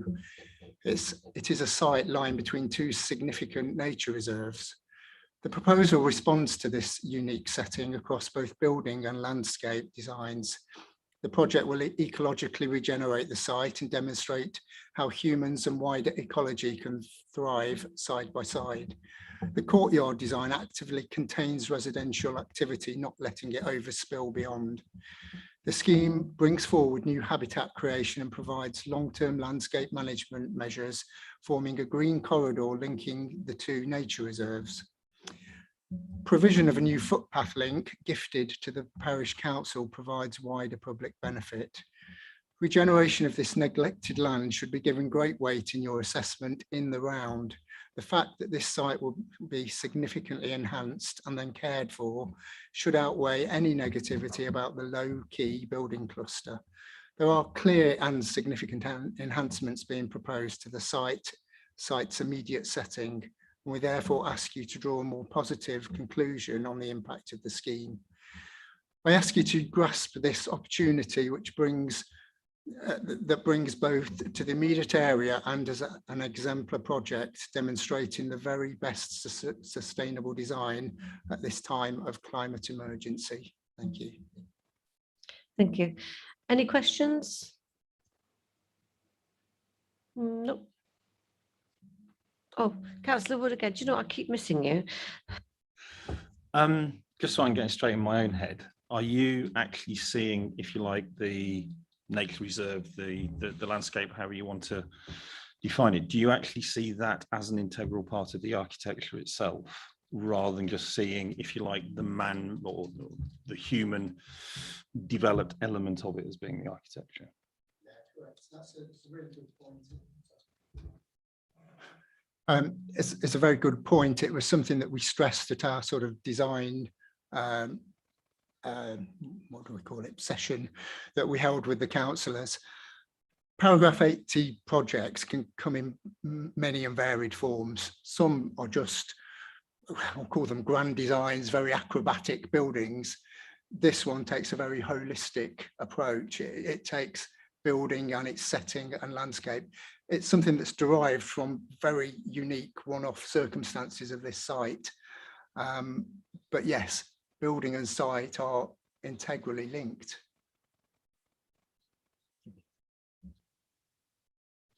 Councillor Holmes. Can I ask, what's on the roof? What's the roof made of, please?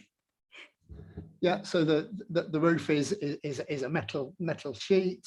It's common to lots of other more industrial buildings in the area, farm typology, solar panels as well. We have solar panels on the roof, so we need a robust fixing for those solar panels. Any other questions? No. Okay, thank you very much. Louise, do you wish to add anything further? No? Okay. Right, well, over to you, members. Councillor Chandler. Thank you, Madam Chairman. To me, this has come at a most welcome time. Coming in tonight, I was warned on 5 Live that my gas bill will go up £800 next year. And I think these applications are something we've got to take very, very seriously. About 15 years ago, we refused an application on the southern edge of the borough. I think there was only Councillor Holmes and I then on the committee, on a close vote, that was going to be very self-sufficient. They were going to provide everything, literally from a surrounding wood, or they were going to grow things, and they weren't literally going to buy anything in. And we've missed so many opportunities over the years. I'm quite familiar with Redmile. My late husband was born there and lived there till he was 7, I think it was. And we went back several times after I was married. I can remember the army camp very well. I can remember the Nodding Donkey even better. This site is, as the applicant's agent has said, is an absolute eyesore. It needs tidying up. It's going to cost a lot of money to probably tidy it up, because there's got to be contamination tests and environmental impact and goodness knows what, which all come at a high price. But surely we should be backing schemes like this, not saying, oh, we can't do this and we shouldn't do that and it doesn't meet this, it doesn't meet that. This is the way forward. And unless we start doing these passing these applications and using the materials they want to use, they'll never come down in price. It's only mass development that brings the prices down. Some of the costing of this is going to be horrendous, but at least it's moving to the future and we're going to try and save some energy. I'm afraid I don't go along with the recommendation. Thank you. Councillor Pritchett. Chair, I'll focus now on the land around the house and the criteria. I welcome people in the countryside planting native stuff and everything like that. And some of what I'm going to say is as much a comment on the ecology approach to planning. The net benefit of changing this is 17% by the current checklist, which is not much at all. And then there's a separate report on a Schedule 1 species, the barn owl, that recommends you leave more rough grassland, which would even reduce that. So in my view, in terms of the wow factor, being included, taken into account in the wow factor, I've not seen anything in it visually or of environmental benefit for me to say wow on that one. But I'm excluding the property. Councillor Holmes, can you turn your microphone off, please, Councillor Pritchett? Okay. Thank you, Madam Chairman. I want to say more later. There are 2 points. I asked about that, the top of it. At Old Dalby, when a councillor wanted to build a very large house, and guess what? It was passed. And that was in a place where it wasn't, it certainly wasn't an eco house, but it was passed. And it was, I said, that I thought it looked like a tin shed on top. The rest of it was lovely, but I thought it was like, but that was not an eco or this type of house. That was one thing. The other thing was that when it first came to committee, I could not find it. I couldn't find the site. So I went down, further down the road. Somebody told me where the gentleman lived. So I went down there. Well, of course, I'd got my little dog with me. And she likes hares. And she got out of the car. And Mr. Bagley came up to me. By this time, the dog had got onto a hare. And he said, well, I do all this sort of thing to preserve the countryside. I preserve hares. With that, the dog went for 5 minutes and then we saw the hare come and the dog after it. I can't remember. I did catch the dog in the end. But just to say that at that time, I hadn't got any feelings one way or another because I just didn't know where the place was. But if it is said that he wants to do something and make it a nature area, I can well understand that would happen because of what? I actually saw. And yes, thirdly, I was on the committee with Councillor Chandler at that time. We did have a big film show from the people. I don't think you were even there, were you, Mr. Worley, at that time? No. Every bit of equipment was coming from Germany. It was costing mega masses of money, mega masses, and it was reed beds, it was this, it was that, it was everything. And I could only see, as Councillor Chandler could see, the way forward, the green way forward. It was on a piece of land that hadn't been farmed apparently for 40 years, and it looked like it. But we lost that opportunity.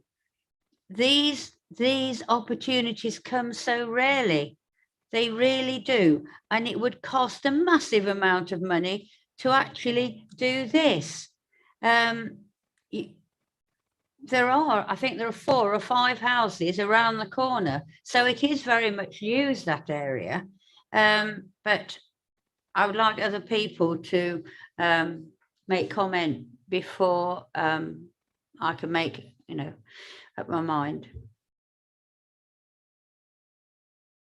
I believe Councillor Brown was next, and then Councillor Posnick. Okay, thanks, Chair. Yeah, I get all the credentials, what the applicant's trying to do. Like it's not a great site, is it? And you can, probably improve it, but personally, I'm don't like the design. That's just my view on it. I think you go a little bit more, get a little bit more dramatic, and go do that, and maybe that's something that the applicant can maybe come back with to give it that proper wow factor.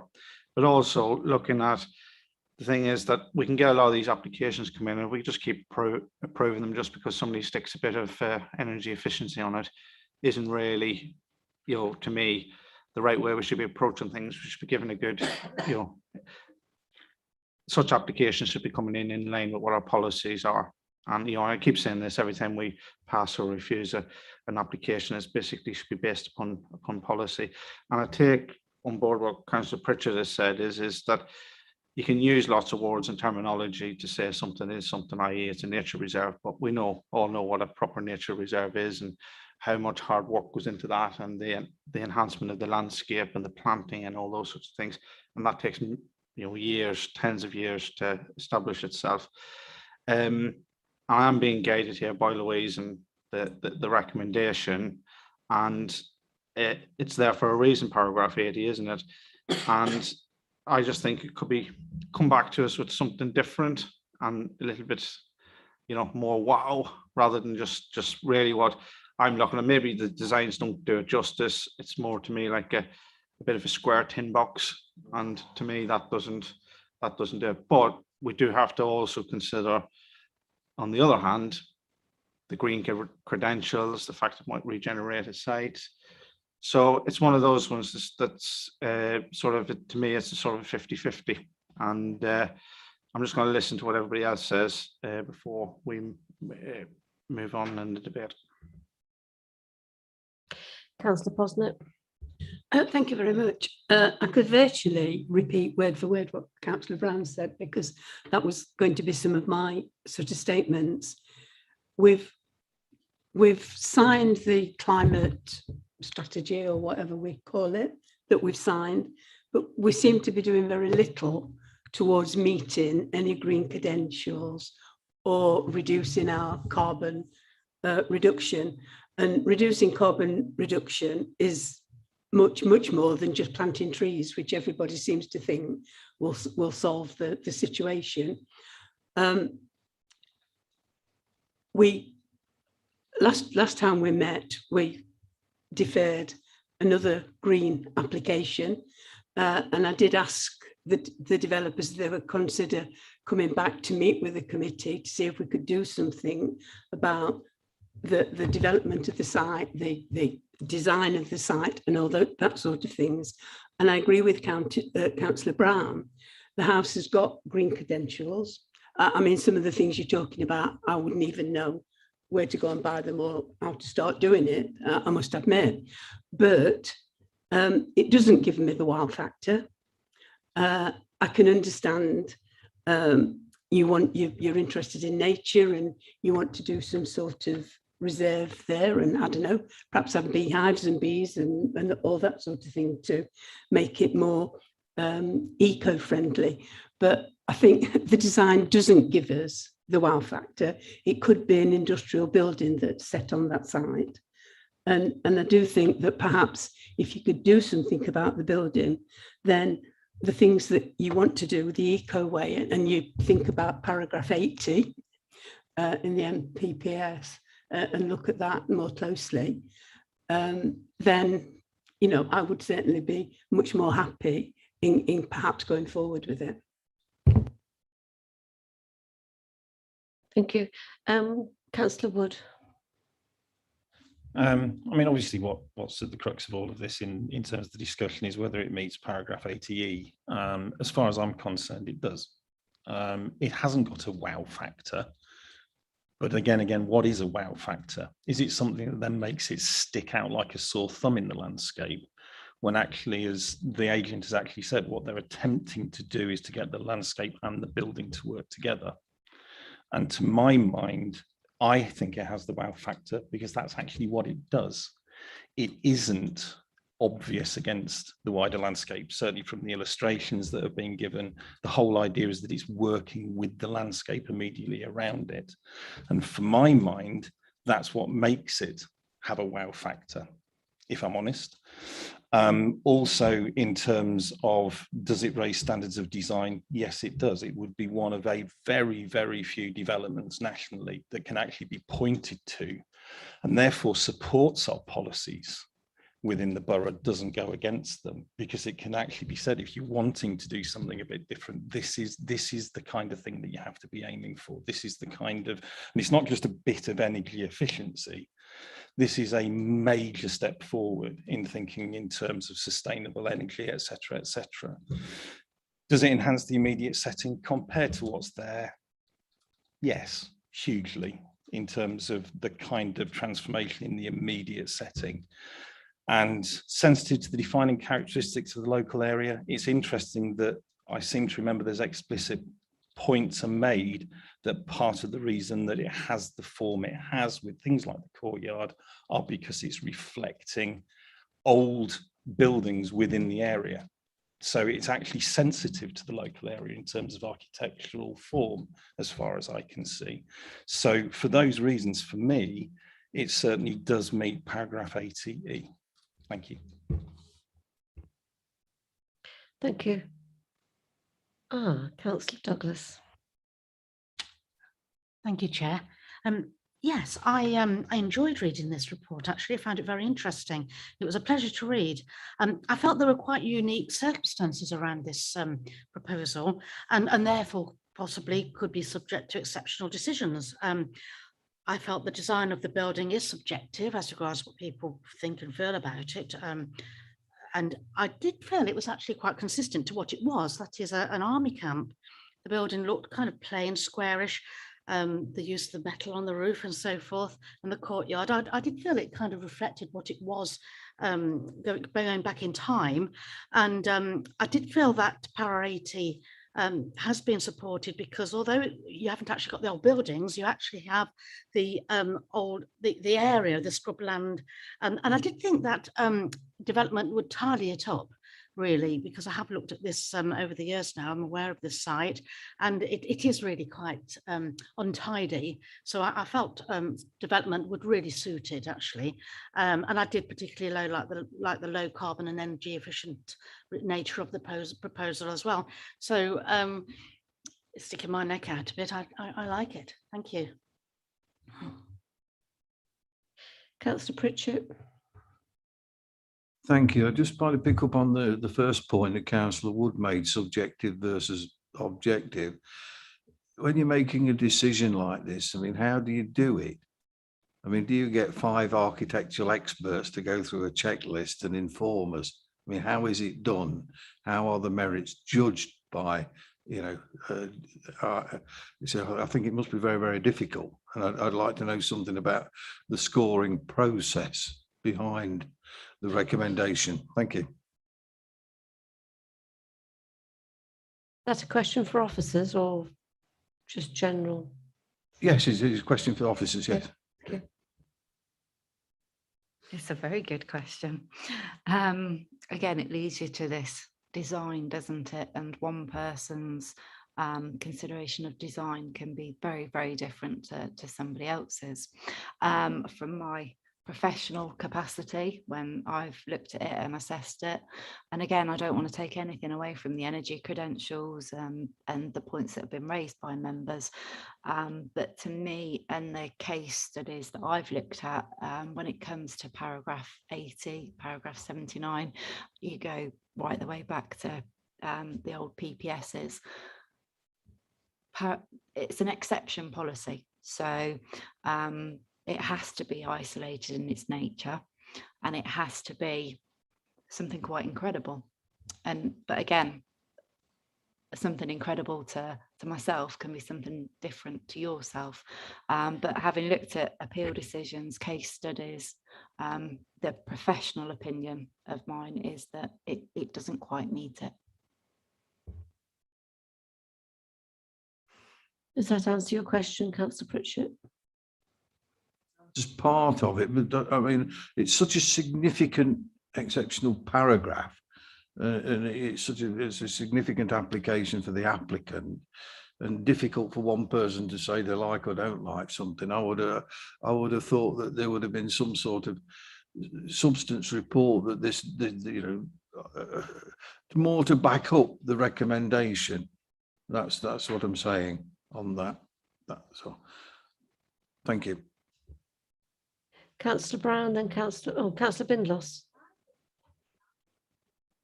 Well, I think you've already spoken once, haven't you? I don't think Councillor Brown, Bindloss. Councillor Bindloss. Thank you, Chair.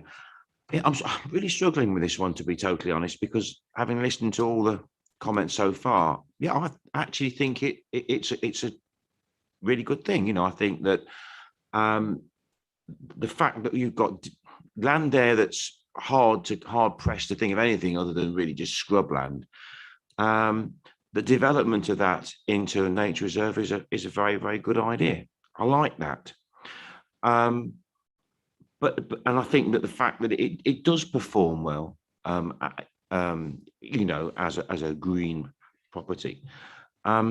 Aesthetically, I tend to look at it and, looking at that, and I've looked at it and looked at it times, it does glaringly stand out from what I can see there.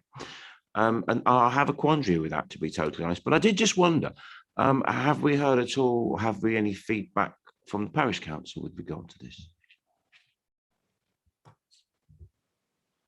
So the parish council formed part of their workshops that we had, and the only comments we had from them formally was the ones that I received read out earlier.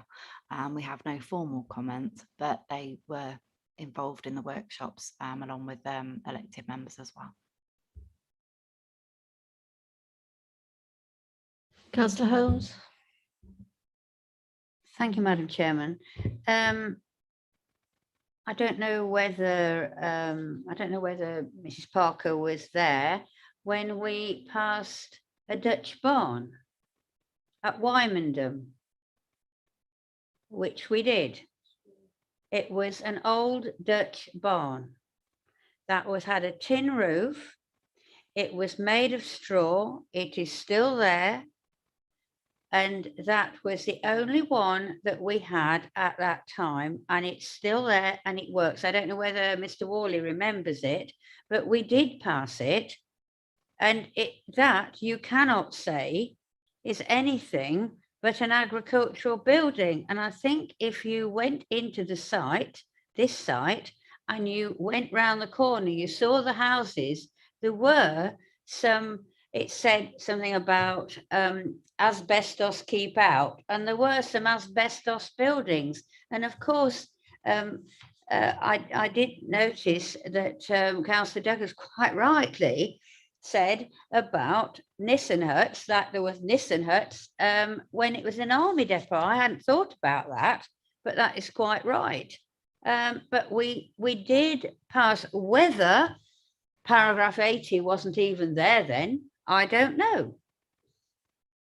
But I think we are losing a massive opportunity here, and I would like to propose permission on this site because of how we are not going down our green route, which we should be.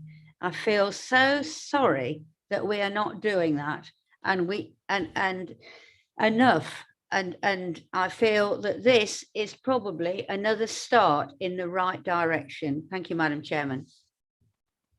Councillor Holmes, I think we need something a bit more definitive on your proposal.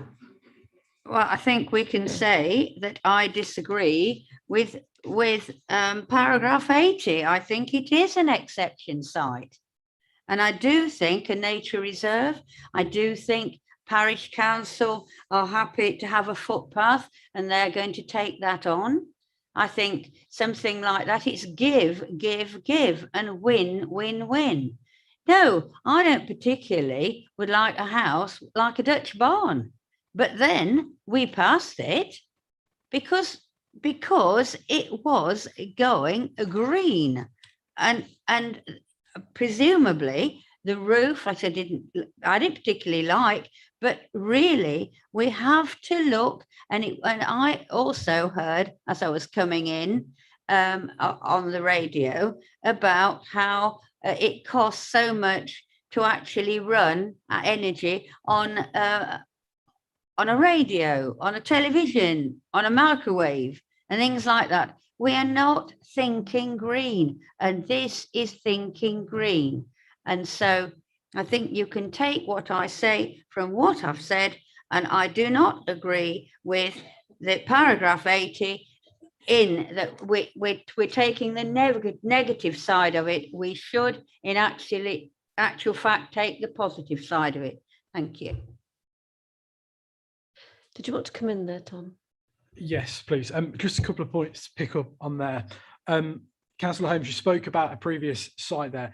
We just need to be careful that we're focusing on this one. Whilst I appreciate the points you're making, we just need to be aware that we're making a decision on this site and this location, applying the policy to this site only. And just to be careful that there's obviously no precedent from another site that may have had other considerations. So that's my first point. The second point, obviously, is you've proposed to approve the application, which obviously is against officer recommendation. We just need to be clear again what policy basis that's on. I know you mentioned paragraph 8. I know you mentioned paragraph 80, yeah, and just being exceptional, but we just need to be clear on the wording of that, what makes it exceptional in your opinion to go against officer recommendation. And the third point, just to quickly point out, is about the footpath. I'm aware from email correspondence earlier today that there was talk about it, and the county council have said that they won't be taking it on as a public right of way, what we would ordinarily associate with a footpath. My understanding is it's actually it's a private agreement between the developer and the parish council, and that they're going to do something along those lines, but we won't be able to condition it or make it a planning obligation by way of section 106, just because it wouldn't meet the SIL regulations. I just wanted to point that out. You mean it couldn't be made? You say that the footpath couldn't be put in a 106 agreement, as the parish council would happily take it on? I thought that was a good thing. Sorry, yeah. So there's no issue or problem with it being some sort of right of way that the public could pass, but that wouldn't be by way of a public right of way, a PROW, by the county council adopting that as the same. We wouldn't be able to make it a planning obligation, something that could go into a section 106, because it falls outside of the SIL regulations. The SIL regulations require any obligation to be necessary to make the planning acceptable in terms of planning terms. It needs to be directly related to the development and be fair and reasonable in terms of its scale. the starting point for any 106 obligation is to mitigate any harm caused by the development. So we don't think that that falls within the 106 obligations. Whether that happens by way of private agreements, I don't know, I can't say, but we couldn't make it part of this actual planning process now. So you're saying it can't be a part, so that would have to be negated. It couldn't be anything to do with this application. It couldn't be anything to do with it. It would be just a private agreement. Is that right? Yes, that's correct. So right, it could be a public piece of land that people can have the right to pass over, but we couldn't be able to make that part of this process now. So we couldn't guarantee that would happen. We can't secure that by way of section 106. Councillor Holmes, could I ask that any conditions that are attached, should this go through, any conditions that are attached would be up to the officers to bring forward? Because I noticed there's one or two mentioned, well, there's a particular condition mentioned by Highways, also by Historic England, Natural England, and the canals. Yes, yeah, archaeology. Could they be included in part? Yeah.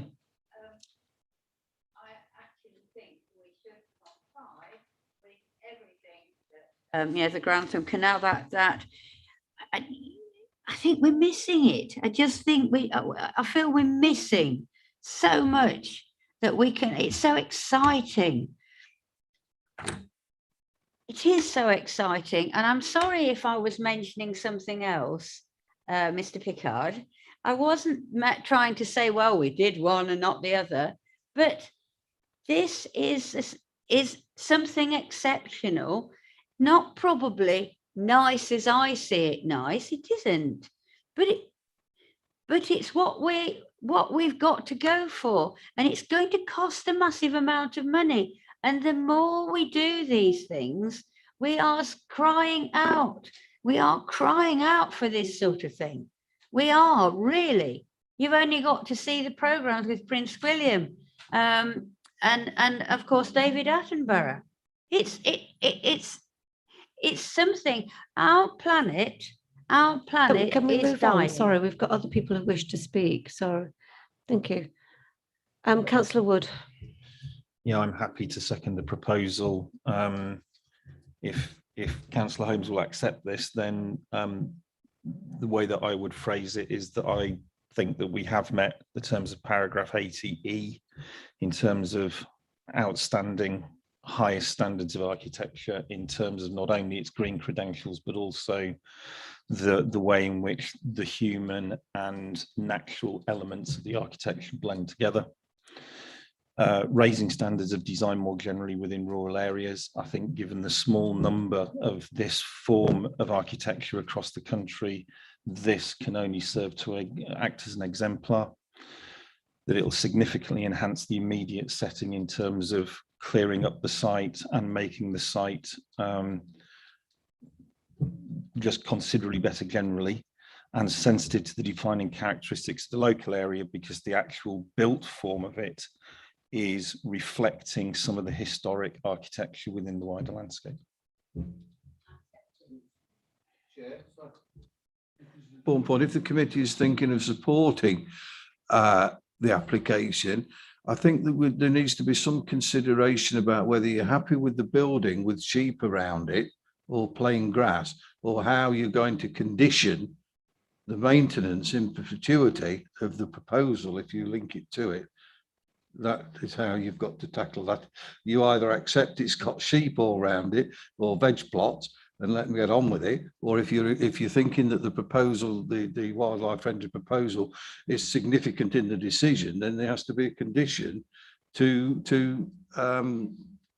it to be maintained in perpetuity with the property. Thank you.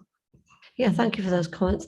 Mr. Worley. Yeah, I was thinking in similar terms through the conditions debate. I think I would actually ask for some delegation for the purpose of which would be to devise conditions that make these credentials stick. What Don said is one of the credentials, but the whole energy stuff, because that's all about the technology of the building, not just the things you see on the plans. It's the narrative that goes with it. Chair, could I just ask if we're going to delegate to officers, could we also ask them to sort out the footpath with the parish council as well? Please. They're easy to deal with, as you well know. Are you okay with that? Yes, ask, yes. Any other participants to the debate? No? Okay. Well, we've had a proposal to permit, as the proposal is we believe it's met the terms of paragraph 880 of the NPPF, and to delegate conditions to officers to make the credentials that we see today stick in perpetuity, and other conditions, the normal ones, plus the ones actually identified in the report from the various consultees. Okay. Can we have a vote on that, please? All in favour of permit? 1, 2, 3, 4, 5, 6, 7, 8. That looks to be unanimous. So thank you very much, everybody. Madam Chairman, do you think next year when it's built, we could all go and look at it, please? What a good idea.